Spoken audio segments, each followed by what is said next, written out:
Good afternoon, Cross Timbers. Today is Friday, September 29th, 2017. I'm your host, Mason Gonzalez. Today's stories include a sheriff's office audit, an imprisonment, an active volcano, and more coming up on Texan TV.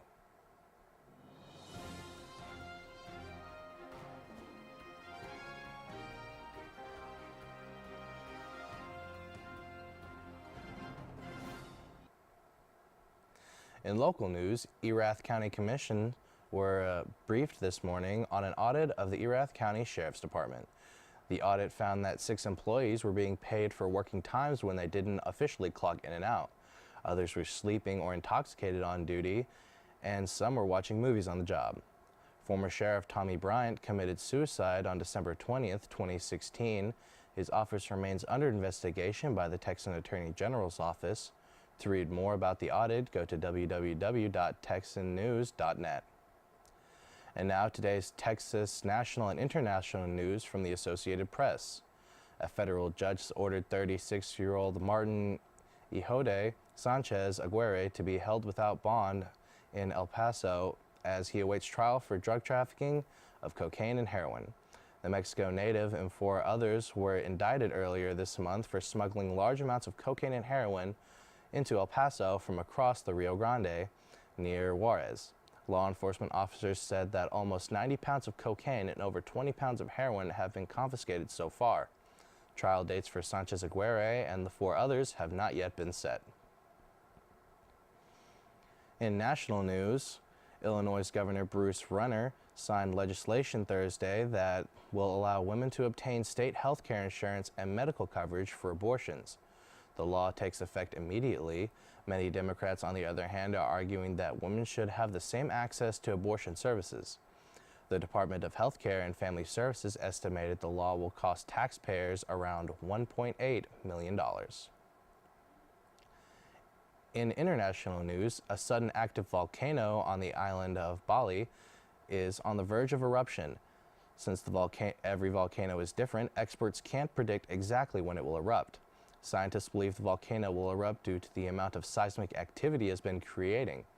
Disaster officials say the eruption recorded more than 800 volcanic earthquakes this week. Authorities announced a no-go zone that spans a 7.5-mile radius. More than 130,000 people have been evacuated, although it is possible that the volcano may go silent again. Experts feel that under the current situation, it is very unlikely. Loss is something the Tarleton Texans and the Lone Star Conference are all too familiar with.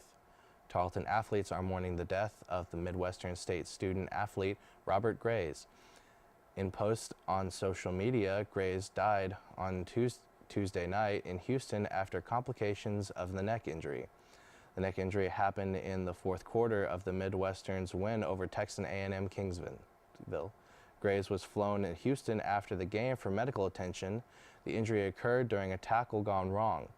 According to the Midwestern State press release, President Susan Shipley says that Grays touched many lives while attending the university. He was an inspiration on and off the field, and he will be remembered with love and affection. Midwestern State held a candlelight vigil for Grays on Thursday night. The university is also accepting donations to help Grays' family with expenses. According to the National Weather Service, today will be cloudy with a high near 77 and a low of 59. There's a 40% chance of showers and thunderstorms with light winds at 5 to 10 miles per hour from the northeast. This has been a production of Texan TV News, a product of the Texas News Service from the Tarleton State University campus in Stephenville, Texas. Watch us live on Apogee Channel 2.1 in the dorms at 12:30 weekdays. If you're live off campus, tune in to Northland Cable Channel 9.